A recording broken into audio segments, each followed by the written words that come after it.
Fala galerinha, boa noite, bem-vindos ao Bravos Investidores, o canal do investidor da Brava Energia. Esse vídeo vai ser um vídeo um pouquinho mais filosófico quase. Eu quero mostrar para vocês como ler algumas coisas, algumas informações, mostrar alguns conceitos e situar vocês no mundo de petróleo, tá? Então, eu quero ver se eu faço toda quarta-feira essa leitura rápida, porque esse é um relatório aqui da EIA, que é a Agência Americana de Energia. Eles divulgam o nível de estoque de petróleo, mas também divulgam produção, né? Então, o que eu queria mostrar para vocês aqui? Basicamente, o pessoal fala, caiu o estoque de petróleo, né? Sai, às vezes não investem, o que caiu os dados de petróleo. Vamos lá, BR, investem. Vamos lá. O estoque de petróleo bruto caiu 6,17. A gente vem aqui, caiu aqui. Então, isso aqui é da onde ele tira o dado. Só que esse relatório é muito mais extenso do que isso, muito mais detalhado do que só isso aqui, tá? O que eu procuro nesse relatório? Eu procuro os estoques, o que mudou de uma semana para outra e principalmente o que mudou de um ano para o outro, tá? Eu gosto de acompanhar isso. E de uma semana para outra, de fato, houve uma queda de estoques de petróleo, onde tanto no semanal quanto no anual, quando a gente olha a parte comercial, a gente está no nível mais baixo. Mas a gente nota que começou já, temos uma recomposição das reservas estratégicas, que chegaram em datas passadas em níveis muito mais altos aqui, só me engano isso aqui era 700 milhões de barris. Tivemos uma queda nos estoques de gasolina, tivemos uma queda no estoque de querosene de aviação, tivemos uma alta em outros destilados, isso aqui geralmente é diesel, tá? E outros tipos de combustíveis de petróleo. Só que acho que eu sempre gosto de olhar disso aqui, eu quero ver a produção. A produção vai me dizer aqui, basicamente o Alasca e o Lower 48 é basicamente todo mundo. Ele pega todo mundo o que produz, né, basicamente do Canadá para baixo, da linha do Canadá para baixo, mas focado muito no centrão para baixo dos Estados Unidos. Aí você vai pegar a bacia permiana, vai pegar Dakotas, vai pegar um monte de gente. Todo mundo que importa, até o Golfo do México. E eles mostram isso depois de uma forma mais detalhada aqui embaixo. E aí tem tudo, quem quiser olhar, eu olho esse negócio que eu gosto de estudar. Mas vamos ficar por aqui. O que a gente nota? A gente nota que na semana aumentou, mas no ano caiu, né? A gente tem queda de produção, isso é em 1.000 barris. Estamos num nível um pouco mais baixo do que estávamos no ano passado. Aí você me pergunta, mas isso é relevante? Sim, isso é relevante, porque a produção americana, historicamente, nos últimos 15 anos, vem numa ascendente de produção violenta. E aí eu vi aqui, eu estava procurando e alguém me marcou, acho que no Twitter, foi no Twitter, essa reportagem. E aí eu entrei, paguei aqui o Wall Street Journal e tal, e depois que eu vi que é uma notícia velha, mas não deixa de fazer sentido, tá? O que ela fala, essa notícia? Que ao contrário do que o Trump pregou, né, de dar um gás facilitar a vida e tudo mais, estimular a parte de óleo e gás nos Estados Unidos. De fato, algumas coisas ajudaram, mas, e aí o mais é importante, o preço arrebentou a galera. E arrebentou bem. E aí tem grandes produtores independentes, tá? Quando eu falo grandes produtores independentes, é que não é a galera que é a Shell, que é a Exxon, que é a BP, mas grandes produtores na região, onshore principalmente, na bacia permiana e tudo mais, que é, por exemplo, a Diamondback. O pessoal falou o seguinte: olha, a gente vai fazer menos capex, que é muito próximo do que a gente escutou da parte onshore da Brava, no Brava Day.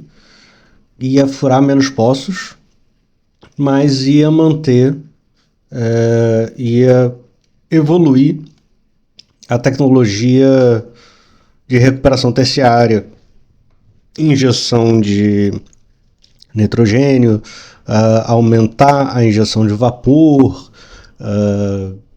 injetar polímero e tudo mais, para manter o nível de produção. E isso em campos que têm um nível relativamente baixo de recuperação, tem um efeito muito positivo. Só que no xisto americano, no shale americano, a coisa muda, né? E aí o cara bota aqui que o petróleo, aí eles botam WTI. Vou botar aqui o WTI. O WTI está em 62,83 agora. Tá? Em maio estava em 62 alguma coisa. Então essa notícia não é tão distante do mundo atual. Tá? E ele bota um dado que eu achei muito esquisito, que é equivalente a mais ou menos 45 dólares de 2015. E aí eu fui aqui, eu botei no Google CPI Calculator, e aí peguei aqui esses números. Por exemplo, de 2020, que foi o fundo da Covid, para hoje, a inflação hoje seria um petróleo de 25 dólares. Se eu pegar para 2015, quando estava pegando muita tração, né, o gás de xisto, e a gente teve o petróleo, vamos pegar 2015 aqui, 2020, 2015. Aqui que o petróleo deu uma escorregada porque houve um excesso de produção, a produção começou a entrar no ar. Mas quando, depois da recuperação da crise de 2008, vamos pegar o petróleo da crise de 2008, 35 em 2008, 2009, 35 em 2009, eu tenho 2009, tenho aqui, 35 dólares, que foi o fundo do fim do mundo de 2008, né? A gente está falando de 53 dólares.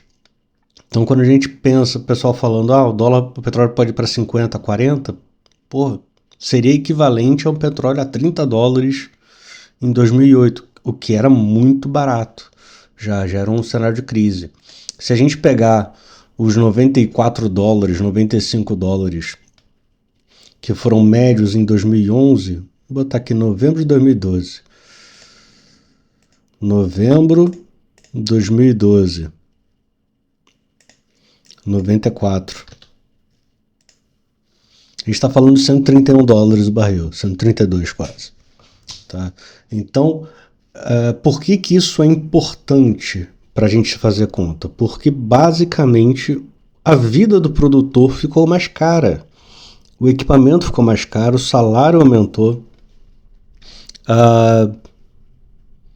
a vida do funcionário ficou mais cara, a vida do dono da empresa ficou mais cara, o dinheiro vale menos agora. Então, o ativo tem que ficar mais caro para ele ganhar mais dinheiro. E aí ele para de produzir. E aí, onde é que eu acompanho o que vai produzir ou não vai? Eu boto no Google Baker Hughes Rig Count. É isso que eu boto. Eu escrevo isso e ele me trouxe para essa página. e essa página me trouxe planilhas. E aí uma delas é essa aqui mais novinha, que saiu no dia 15, foi sexta-feira passada, essa sexta sai outra. Ele mostra também de uma forma detalhada o seguinte, olha, na América do Norte como um todo aumentou em 3, porque no Canadá aumentou em 3. Mas nos Estados Unidos ficou estável. Isso é importante, né? E aí ele bota nos estados onde aconteceu o que aconteceu de mudança, e aí a gente nota que no Texas, que é onde tem um pedação da bacia permiana, caiu 1, mas o que é muito gritante, Novo México tem outro pedacinho da bacia permiana, se não me engano. De um ano para cá, o Texas perdeu 31 sondas e o Novo México 12. A América do Norte como um todo perdeu 81 sondas, os Estados Unidos 47, aí separa aqui o Golfo do México 7 e o Canadá 34. Ou seja, a galera de fato tá metendo o pé no freio. E aí o cara segue nesse texto aqui falando, olha, as empresas, o valor que as empresas têm que botar no jogo para investir, para voltar a um nível elevado de produção, crescente de produção, não cabe no modelo de negócios. Por quê? Os grandes investidores dessas empresas e os acionistas normais dessas empresas agora querem dividendos, eles querem receber o dinheiro de volta que eles botaram. Nada mais justo. A gente pensa, às vezes cobra isso da Brava, e aí, vai fazer recompra, dividendo, o que vai ser, quando vai ser, aonde? E como nos Estados Unidos é comum um investidor mais ativo, né? Isso acaba fazendo com que a diretoria, os conselhos das empresas falam o seguinte, olha, eu estou investindo para ficar mais ou menos no 0 a 0, deixa eu devolver dinheiro para acionista. Esse é o jogo. Porque eu já mostrei para vocês em outro momento um gráfico que mostra que manter um bicho desses, você tem um 0 a 0 na casa de $40, mas para investir você tem um 0 a 0 na casa de $60, 60 e poucos, alguns cantos até $70. Então não faz sentido, não faz muito sentido investir. E ele fala que algumas empresas ainda têm um jogo, tem algumas reservas muito boas que dá para perfurar, e aí como tem uma produtividade muito boa, a coisa melhora, facilita, torna viável, mas no geral a galera não consegue sobreviver muito bem. E aí um cara fala o seguinte, olha, para ajustar a inflação, os preços deveriam estar em $85. Beleza. De 2015 para cá, vamos pensar 2015, $85 a gente está falando de um WTI de quanto? 62. 62,89, que é o preço que a gente achou aqui em algum momento. 62,89. Ou seja, onde é que eu achei 62,89? Que a gente fechou hoje na casa de 62,89. Esse preço que está hoje tinha que estar alguma coisa como $20, $23 acima para justificar o investimento dessa galera. E é isso que a gente começa a ver. A gente começa a ver a produção diminuir. E aí o que aconteceu com os Estados Unidos? Eles importaram menos, exportaram mais na semana. E aí os estoques cederam, tá? Isso é muito importante. E, ademais, eu queria falar sobre a Brava, nossa empresa, que muita gente está falando, o petróleo sobe, a Brava não sobe, o petróleo cai, a Brava cai 6. Eu vi isso ontem, eu li isso hoje, tá? E aí eu queria pegar aqui uma informação para vocês. O que eu trouxe? Eu indexei, essa é a formuleta, eu peguei a Brava, como é que a Brava é dividido pelo Brent vezes o real, multiplicado por 100. Por que eu multipliquei por 100 isso aqui? Só porque a barra de preços ficaria mais palatável, tá? Mas o que eu queria ver? Como é que a Brava se comporta, a Brava está em reais, perante o preço do Brent em reais. Isso é muito importante para a gente. Então vamos lá. A gente teve a Brava abraçada no capeta em 2029. Em dezembro de 24. Vamos pegar a Brava em dezembro, em 24. Novembro de 24. A Brava em novembro de 24 chegou aqui a R$ 15. Beleza, abraçados no capeta. É o nosso mínimo aqui também. E aí notem que a gente performou e vem performando melhor do que o Brent. A gente está melhorando a nossa relação com o Brent. A gente está ganhando em cima do Brent. De tal forma que isso é muito importante. Eu botei no grupo, galera, dá uma olhada como é que a empresa está nos últimos 30 dias. Tá? E nos últimos 30 dias, dia 18, o petróleo fechou aqui e hoje a gente está aqui, a gente está 6% melhor do que o petróleo. A gente performou 6% mais do que o petróleo. Se eu pensar só no petróleo em dólar, a gente performou 9%. Tá? Se eu pensar do fundo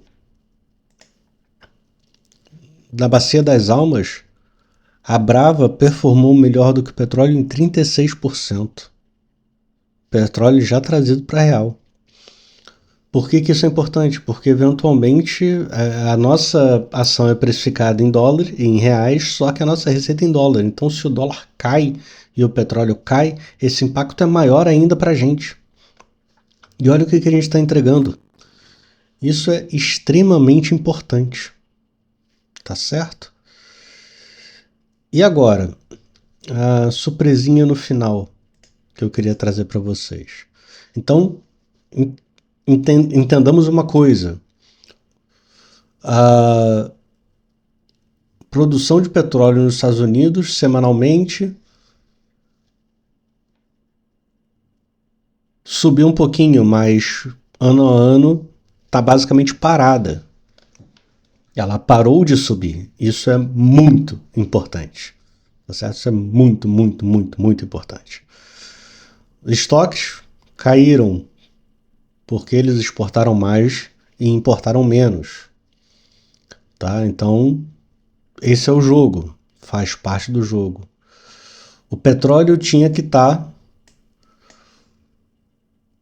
a $85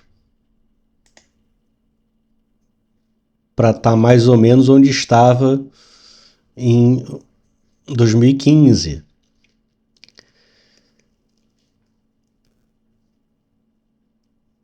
E a gente tem um número de sondas caindo, ou seja, novos poços.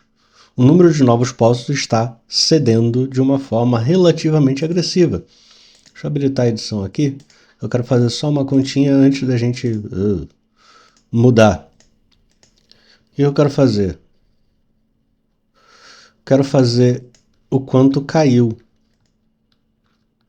Caiu em 8%. Aqui caiu em 10%. Então, O número de sondas de novos poços, digamos assim, em atividade caiu cerca de 10%. Isso é muita coisa. Então você tem 10% de novos poços. E a gente sabe, e aqui nesse texto eles falam, que é o seguinte, olha...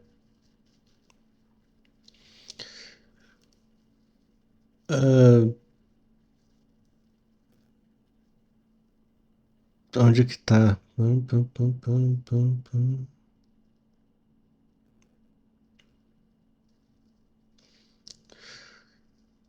Que a produção na bacia permiana tá diminuindo, tá perdendo velocidade, aumentaram 200 mil barris por dia nos últimos 12 meses, comparados com a média anual de 630 desde o boom de 2017. A galera de dois campos, de duas regiões muito importantes, nunca se recuperaram de 2020, e a galera está investindo exatamente igual a gente, né, igual a parte da nossa onshore, está aumentando a eficiência para gastar menos e ainda assim atingir as taxas de produção. Mas a grande questão que eles botam importante é que a taxa de perda, a taxa de produção de um campo da bacia permiana cai muito rápido, tá? Então é muito importante entender que à medida que os poços o número de poços novos caem, a capacidade de produção cai, futura também cai. Bastante. Tá certo? E aí, agora, o dado que eu quero mostrar, que eu acho que vale esse vídeo.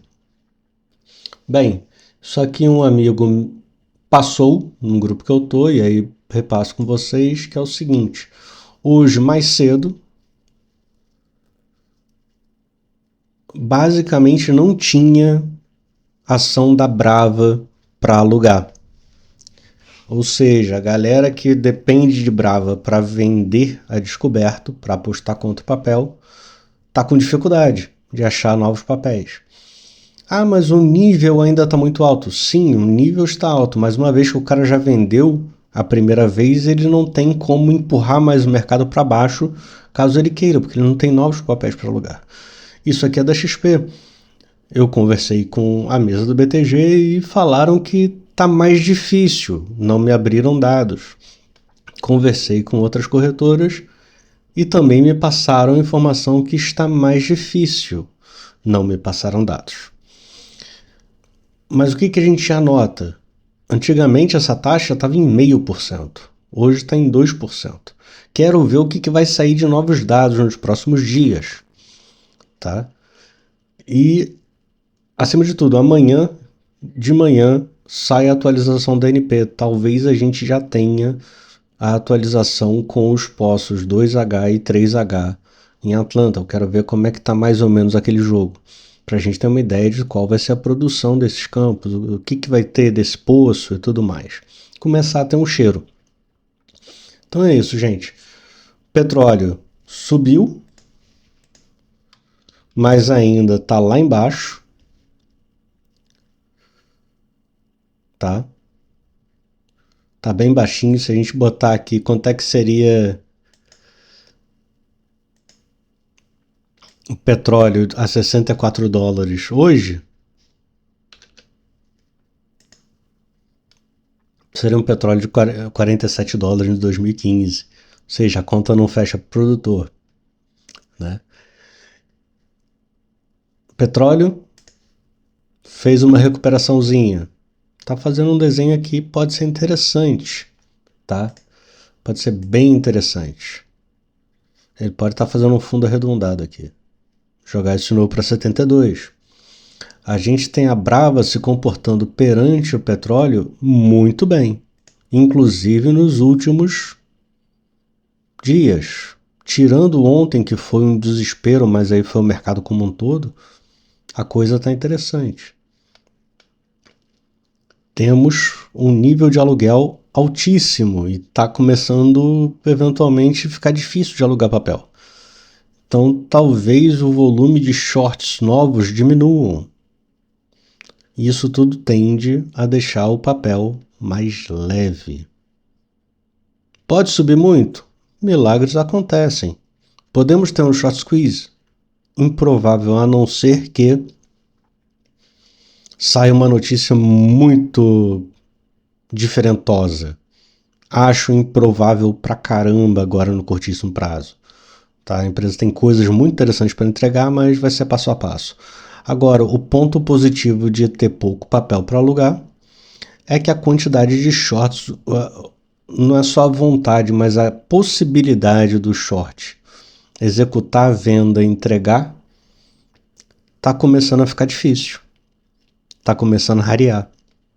Então isso é um negócio muito legal para a gente observar nos próximos dias como é que vai ser, porque a gente vai começar a ter liquidações. Por exemplo, por que hoje eu acho que ficou ruim de alugar? Porque muita gente entrou short pesado ontem, amanhã entrega. Então entre amanhã e depois da manhã, se o pessoal não conseguir entregar, vai ter falta de papel no mercado, hein? E aí a gente pode ter uma altinha. Isso vai ser interessante de ver. Mas o mais interessante, mais importante é a empresa está entregando, o mundo precisa de um petróleo, precisa de petróleo, os produtores precisam do petróleo mais alto para pagar as contas e a produção não está nesse nível, não está crescendo mais no nível anteriormente esperado nos Estados Unidos, o que é o maior produtor mundial, e pode começar a encolher num futuro muito breve. Eu creio que até meados de novembro eu vou ter um vídeo aqui no canal mostrando um decréscimo sensível ano a ano da produção americana. Beleza? Bem, é isso, gente. Era isso que eu queria falar. Peço desculpas por um vídeo muito longo, mas é porque acho que o que eu falei valeu a pena. Vamos que vamos, galera. Abraço.